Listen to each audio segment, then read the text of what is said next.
So I'm going to go through, I'm going to answer the questions. All these questions are being asked through the Q&A feature on my Instagram. If you haven't give the podcast a rating yet, that would mean the world to me. 5-star rating or a 3-star rating or even a 1-star rating if it's a shit podcast. So I want to know the ratings, folks. If you haven't, can you please vote on what channels does the podcast go on? Spotify and Apple and all that jazz. All right, here we go. So Gary says, first homeowners grant no stamp duty up to $600,000. If I buy for $750,000, pay the full stamps of $40,000. What should I do? So, Gary, let's go through and answer. So, Gary, if I was you, I would be taking advantage of the first home buyers scheme. 5% deposit, no lender's mortgage insurance, no stamp duty, and just buy up to $600,000. I'm not sure what state this is in because obviously New South Wales and Brisbane or Queensland have higher purchase prices. But to obviously get the benefit out of the first home buyer incentives, you need to take advantage of them. So I would take advantage of them and save that 40 grand. And I'd probably spend that 40 grand on improving the value of the property as opposed to just giving that money to the government for stamp duty, because once you become a first home buyer and you buy your first property, you can no longer be a first home buyer, which means you'll no longer get those incentives again. So take advantage of it. That is what I would do. There we go. Gary has been answered. First one done. So yeah, just a little bit more context on that actually, that the podcast guest or podcast listener, will get, and my Instagram will not get. I think with the first home buyer schemes, taking full advantage of them is the best thing to do. So, for example, if you can save on stamp duty, if you can not have to pay for or not pay, lender's mortgage insurance, and you can go in with a very small deposit, take full advantage of that and keep that extra serviceability for a purchase down the track. That is what I will do. All right, Pendy Johnny says, what do you think about buying a display home with a lease back? That is a great question. Not a huge fan of brand new, so that's what I will say. But let me answer this one now.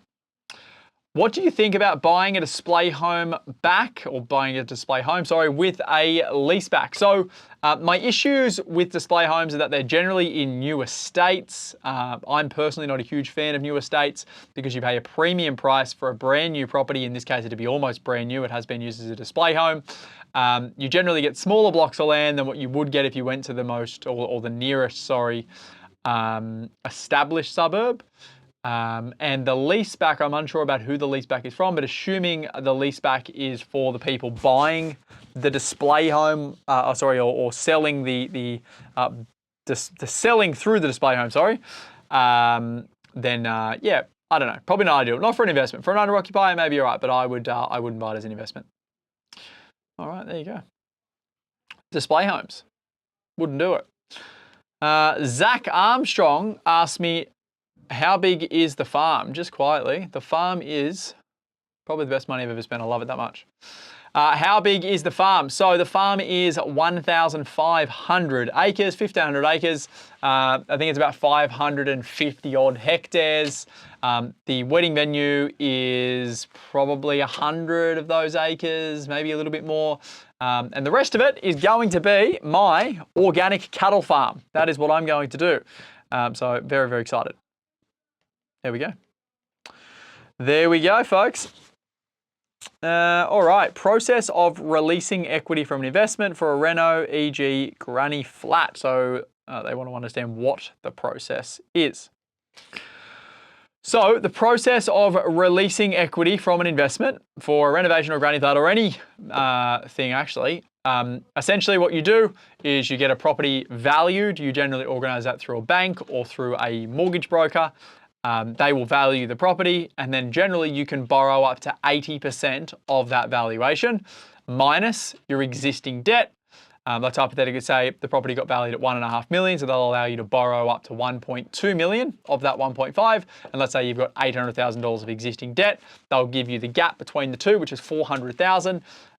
And obviously the process around finance is you need to show serviceability and you need to make sure you can actually afford that.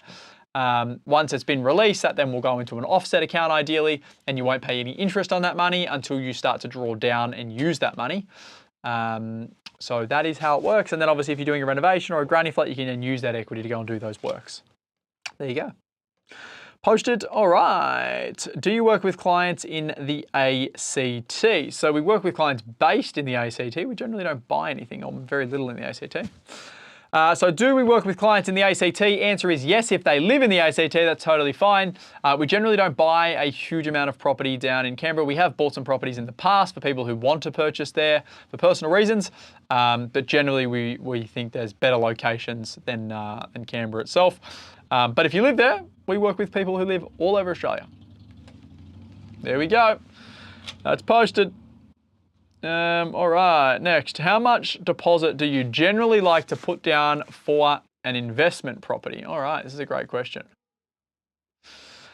So how much deposit do you generally put down on an investment property? So generally speaking, you want to go in with as little of your own money as possible and ideally as much of the bank's money as possible. So even if you have a huge amount of cash sitting in your bank account, I'd much rather use all of the bank's money and then keep that cash in an offset account than using my money for the deposit and not actually having access to it. So you usually have to go in with a minimum of 20% after you've bought your first property because the banks will want to see you put in a 20% deposit.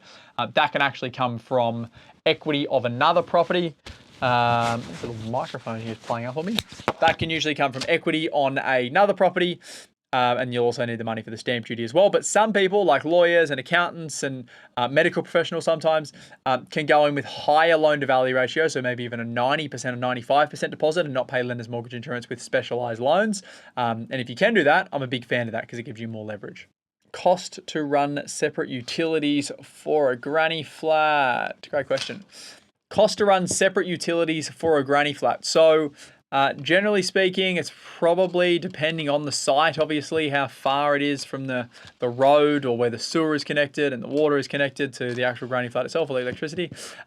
Generally, I would say it's probably a $10,000 exercise, give or take. What is the best way to structure a joint venture, personal name or via trust? The best way to structure a joint venture.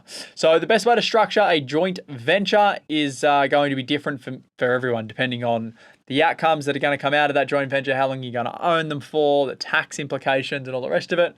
But generally speaking, you probably wouldn't do it in your personal name. You'd probably do it through some sort of corporate entity, whether it's a company, whether it's a trust, whether it's something else. But best to get advice from a lawyer or an accountant on that. Yawning. Knock me dead.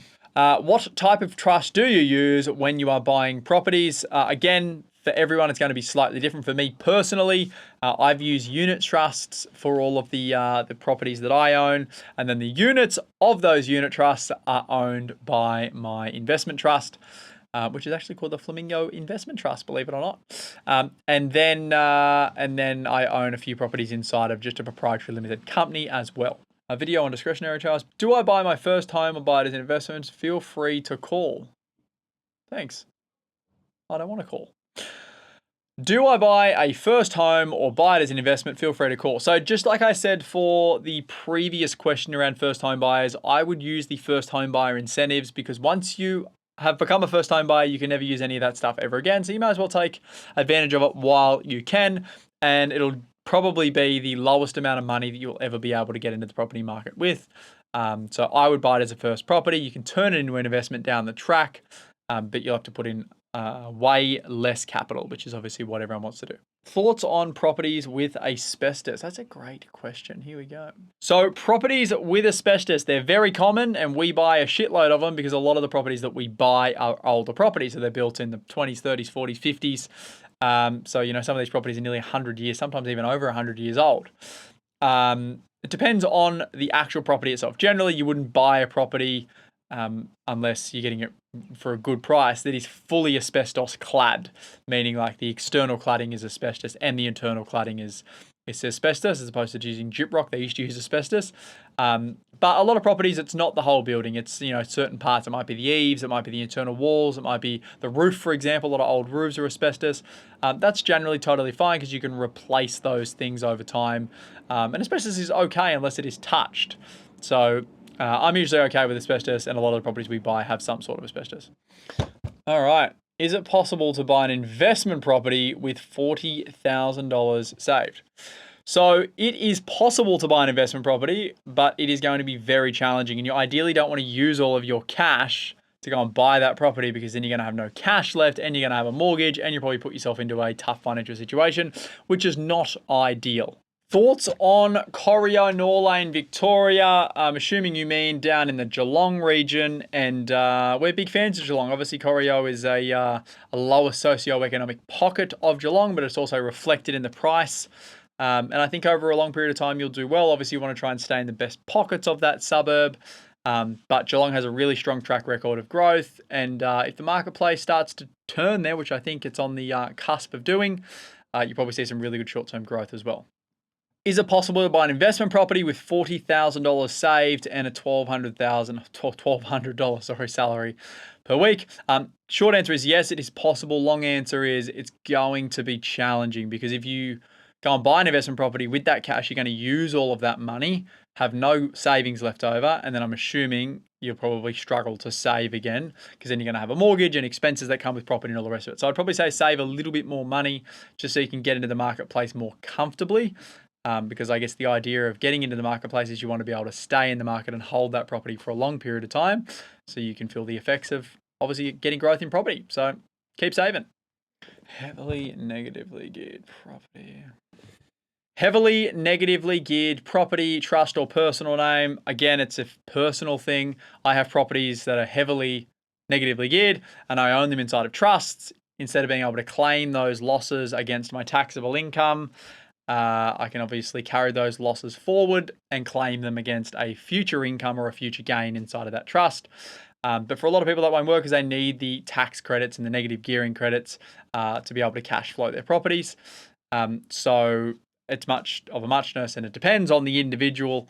But most people would want to try and capture those negative gearing losses and use them every single year to offset them against their income tax.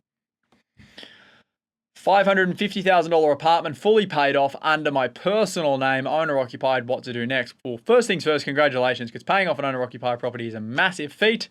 Second thing to that is ideally stay in that property for as long as you possibly can. Don't increase your owner-occupied debt, because you've essentially done one of the hardest things anyone will ever do, and that is pay off your home.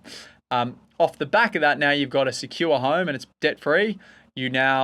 Well, if I was you, I'd use that equity to go and buy more property or go and do more investing, whether it's through property or another asset class, because you obviously set yourself up to be comfortable and secure now, but you need to set yourself up for retirement so you can obviously generate an income to not have to work every single day of your life. So that's the next stage, is invest to secure your freedom. Now you've secured your financial future when not having an owner-occupier home. Debt, sorry. Do a video on discretionary trusts. I'm not an accountant. I'm not a lawyer. I just have my own understanding, obviously. So a discretionary trust is essentially just a form of a trust where it is up to your discretion to be able to disperse the gains out of that trust to essentially whoever you want. With a unit trust, for example, which I said in one of my previous answers, that is what I use, and I own 100 units in that trust, which means any income or gain that comes out of that trust has to get dispersed to me, because I'm 100% owner of the units in that trust. If it was someone else owning 50% and me owning 50%, then it'd be dispersed 50-50. With a discretionary trust, you can essentially do what it says. It's up to your discretion as to in what increments you disperse. So if you've got, say, 4 beneficiaries, you can give 10% of the income to one, 60% to the next, 5% to one, and then whatever's left over to the other. And you can change that every single year, which you can't do inside of a unit trust. Getting a home loan with multiple defaults, it's fucking hard. So getting a home loan with defaults is, from my experience with other clients, very, very challenging, and it limits the amount of lenders that will lend to you, and it becomes a lot more expensive. So just be prepared for that. There definitely lenders are out there that will lend to you based on having defaults, but it is very expensive. As a not married yet couple, would you purchase 2 under the first home buyer scheme or 1 together? So I would try and purchase 2 under the first home buyer scheme.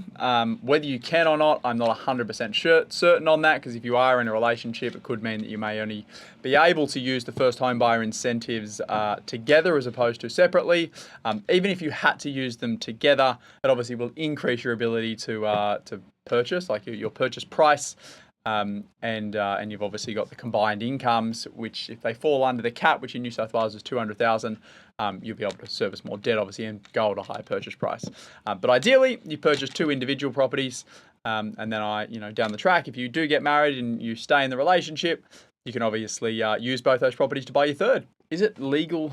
No, I'm not going to answer that one.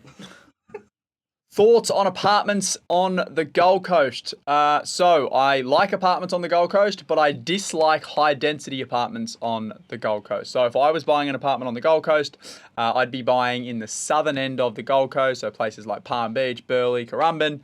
I'd be buying a boutique block of apartments, so in 8 or 12 apartments max. That'd have no lifts, gyms, pools, any of that exciting stuff that people love in the Gold Coast. And when I say people love, I mean investors who get all excited about views and elevators and pools and all that shit that cost a lot of money. So you want low density boutique blocks with low expenses. And you never know, one day you could get acquired by a big developer when the land gets rezoned and they could put 50 stories there. $1.8 to $2 million principal place of residence on acreage in Noosa, owned, owe 1.2 million, 200,000 in cash, 300,000 per year. Should I granny flat or get an IP? Ooh. If I was in your situation, I would go and buy an investment property as opposed to put a granny flat on the owner-occupier property. With 300,000 a year of income, you've probably got the capacity to maybe go buy an investment property for 600,000 to 800,000 on top of the existing $1.2 million worth of debt. But you're obviously paying a huge amount of tax on 110,000 because you'd be in the highest income tax bracket of 47 cents in the dollar.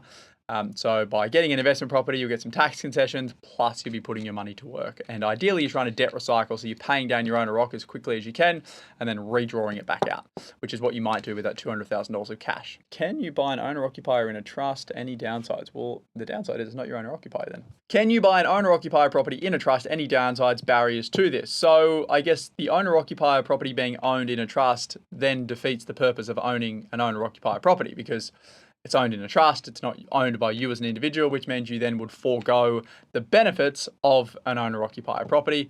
Best to get some advice on an accountant or from an accountant on this. But generally, you wouldn't buy an owner-occupier property inside of a trust if you are wanting to get the benefits of an owner-occupier property. You'll obviously get some asset protection with it being in a trust, but you'll probably then be liable for land tax. You'll be liable for capital gains tax, even though it may be discounted, and whatever else that could happen. All right, there we go. Partner declaring bankruptcy. Is it true after 3 years you can get in the market if credit score is okay? With your partner going bankrupt, I'm not sure what the legalities are around that with being able to borrow money again in the future. I do have a friend that has gone bankrupt in the past. After a few years, he did start to borrow money again. I don't know the ins and outs of that. But obviously lots of people have been bankrupt. Lots of people have built a lot of wealth after it. So where there is a will, there is a way. I could imagine that based on a bankruptcy, you'll probably be limited with which lenders you will be able to get money from. But it's just a kink in the road. And like I said, if there's a will, there's a way. So after a couple of years, you obviously should get advice around this. But you definitely will be able to start growing and ideally build some strong wealth. Is it better to invest in Queensland or Sydney? Is it better to invest in Queensland or Sydney? That is a very generalized question. It will come down to what your budget is. It would come down to, whether it's your owner occupier, whether it's an investment. But I guess the reality of that is there are really great properties and great suburbs and great past performance in Brisbane, just like there is in Sydney. So I wouldn't say one is better than the other. I would just say that, depending on who you are, you might have benefits of being in one place over the other. Generally, Brisbane is more affordable than Sydney, obviously, so you get more money. So you get more bang for your money. You get a better quality asset for the same budget. But if money is no object, then, you may get a better asset in Sydney. So a few variables there. Sydney's more expensive than Queensland, naturally, but you'll do well in both locations if you buy the right asset. All right, tenants in common, 99-1, as it is simple as claiming the losses as per my split on. This is a great question for your accountant. From my understanding, tenants in common, if you've got 99% ownership, your partner, whoever's in the deal with you, has 1% ownership. That means you would also be able to claim 99% of the tax concessions, deductions, whatever you want to call them, and the person in it would be 1%. So get advice around that again from an accountant, but from my understanding, yes, that's how it works. And if you are worrying about the losses when it comes to tax time, hopefully you're not doing the tax returns yourself and you are using an accountant because they are very valuable. All right, purchased a property for $295,000. It's worth $625,000. Want to subdivide and build. Best way to finance this, $375K is needed. So the best way to finance this would generally be a construction loan. So what you would need to do is you would need to go through, get the approval done for the subdivision and whatever you're going to build on that rear block. You then would need a construction contract from the builder, so you can see how much it's going to cost.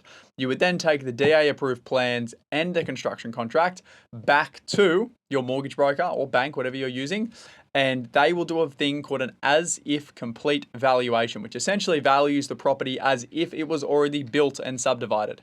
That value will then come back, and then the bank will then lend you 70 to 80% of that as if complete valuation. Now, if that comes back and that's not enough money to fund the whole build, you can then use some equity that you've got in your owner occupier home to then cover the shortfall. And if you need money for the plans and approvals, you can just do an equity release from your owner occupier home and use that money to get the approvals in place. That was a great answer, Jack. I do say so myself. Thank you. Great answer. All right, here we go. Do you want to pay down your property in the self-managed super fund or strategy to buy many and never own them? So the strategy for myself inside of superannuation or self-managed super, whatever you want to call it, is slightly different to the strategy outside of super. The main reason for that is because with property inside of super, you can't access the equity. So essentially when you buy a property, you can't access the money in that property unless you sell it. So the strategy for myself and the clients that we work with is to buy assets as early as you possibly can, so you get as long of a time frame in the marketplace as you possibly can. Over time, that property will slowly decrease its debt based on your contributions and the rental income.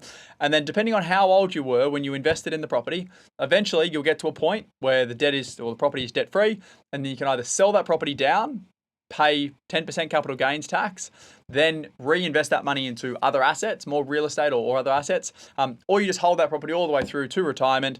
If you sell it in pension phase, there is a way that you don't have to pay capital gains tax, but then you generally will invest that money for better cash flow. For the podcast listeners, what I was getting at off the back of that, because I ran out of time on my Instagram post, is if you sell the property in pension phase, which is after 60 at the moment, or when you turn 60, there is a way where you don't have to pay capital gains tax on the gain, which is really cool. But you generally would sell the property down from my point of view and then reinvest those gains in something else, which is better for cash flow. Because hypothetically speaking, if you owned a property for 20 or 30 years, that property's probably doubled, maybe even tripled in value or more. And the rental yield on that amount of capital is probably relatively low. So you could get a much stronger rental yield and you'd be in a much more liquid position if you sold the property. All right, $200,000 inheritance, plan to semi-retire in 5 years' time. Do I pay off my PPOR, buy resi commercial property ETF? So the first thing that I would want to do if I was semi-retiring is have no debt for an owner-occupier home, which means I still have to go to work every day and pay a mortgage. So I would use the $200,000 inheritance to clear my owner-occupier debt if it's going to clear it. Or if it doesn't clear it, just pay it off so it's almost clear. Then essentially, if you want to semi-retire in 5 years' time, you then have to work out, well, how old am I? If I can access my superannuation, amazing. If I can't, how long is it until I can access it? And what will that look like when I can? And then essentially my plan would be, how much wealth do I need to create to be able to get me from when I semi-retire to when I can actually access my super and then go and create that wealth. But if you have an owner-occupier mortgage still, obviously as you're getting income, you then have to use that income to pay down your owner-occupier mortgage, which will eat up the majority of the passive income. So I would use the cash, pay down the owner-occupier debt, and then you can debt recycle and start investing, whether it's property, whether it's commercial, whether it's ETFs, whatever it is, doesn't really matter, but you need to create wealth to give you income. Okay, what was the process like for getting Settlers Rest council approved as a venue? So the process was, I have a very good town planner that we use for all of our works in the Newcastle Hunter Valley region. And we got it through a thing called an exempt development, which essentially means you don't have to go to council because based on the zoning of that property, it allows you to do certain things. And that's how we got it approved. So it was actually very, very straightforward. There you go. All right, here we go. Would you get an agent to val the property before a lender to help influence the higher valuation? So an agent can definitely help. At the end of the day, it's up to the valuer's discretion, right? So some valuers not going to listen to anyone, which is totally fine. It's like life. It's in life, and some people listen, some people don't. What we do is we don't use agents. We actually go and pay our own independent valuer to go and represent us at the valuation inspections with the other valuers there. They prepare their own report and then essentially will show the other valuers, this is what the property is worth, this is why, this is how much we spent on the renovation, whatever it is, blah, blah, blah. Because a lot of the time, the valuers who are valuing for the banks may not even be local to the area. All they care about is doing the volume of valuations. They want to get 8 or 10 valuations a day, and they're in and out, in and out, in and out. They don't spend a heap of time looking at comparables, what streets property's on, how much renovation. Like, they don't look at that shit. They look at how many internal square meters, how many bedrooms, how many bathrooms, what's the block size, how many properties have sold recent to this and settled in the last 30 to 60 days. Then they put some shitty report together that's often very inaccurate. So that's why we try and influence the valuation.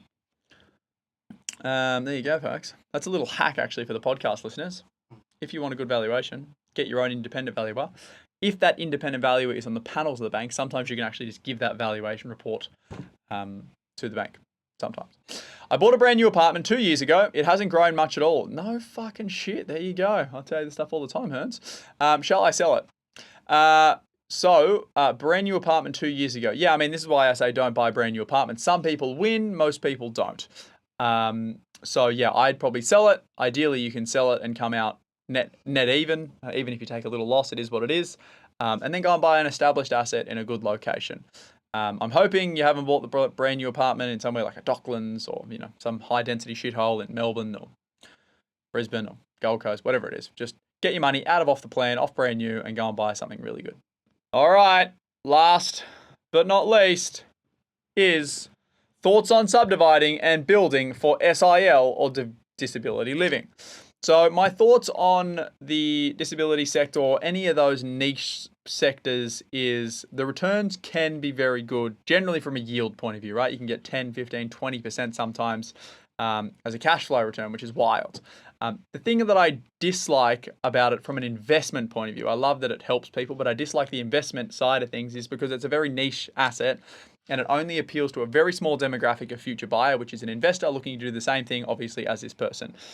Investors buy with their heads, they don't buy with their hearts. So you're generally going to be limited with what you're going to get as a resale and future capital growth. So they can work for some people, they don't work for others. Generally, these kind of assets work better if you are an operator as well. So you're not just the real estate owner, but you're also an operator in that real estate, as opposed to just leasing it to an operator who then goes and makes a return on it as well. But that's my thoughts. Could be wrong, could be right, who knows. There you go. I think that's all the questions answered, folks. I think that is all the questions answered. Let me just, oh no, I got another one. Here we go. 1 owner-occupier, 1.5 million, 2 investment properties, 800,000 plus 650,000. No mortgage on any redraw or new loan for next investment. So you're going to need the deposit funds from somewhere, deposit, stamp duty, etc. So you probably have to do a refinance on one of those properties or some of those properties.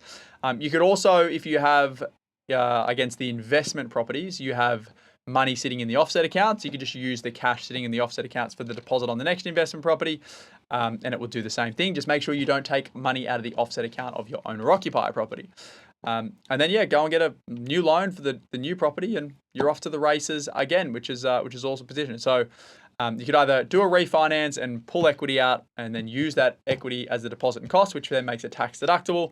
Or if you have money sitting in your offset accounts against the investment properties, you could just use the money sitting in the offset accounts, which will mean you will then you'll then be paying interest again on investment debt because you've pulled money out of the offset account of an investment property. La la la. All right, I think that's the humdinger all done. Really keen to hear everyone's thoughts on this because this is I've got one more. This is a good question. Soon to be 18-year-old, what would you think I should do? Well, what I think you should do as an 18-year-old is probably what I did, is work hard, save your pennies will look after the pounds, you'll buy your first property, and then before you know it, you're 28 like I am right now, and you go, fuck, I'm glad I bought my first property because it was a good decision. I don't know anyone who has bought a property, a good property that is, and has been upset with how young they did it. So that's what I would do. I would get a good job, I wasn't university educated or anything like that. So I would just go and get a high paid, good job, save my money, buy some real estate, and then continue to do whatever you want to do in your life. That's what Jack would do. Some closing words for the podcast. I know. Some closing words. I was going to say, I'm not going to do any more. Otherwise, I'll be here all day. Yeah. That's it. That was a good little Q&A. I'm keen to hear comment on the podcast as well, if you like it, if you dislike it, if it was disjointed, or feedback for me that I could do it better. But I answer the questions on Instagram, and now they get it for the podcast, and we get to clip it into other content. Thank you, Hernsey. God bless. Have a great day. Be good to your mothers, and put your socks on before you choose.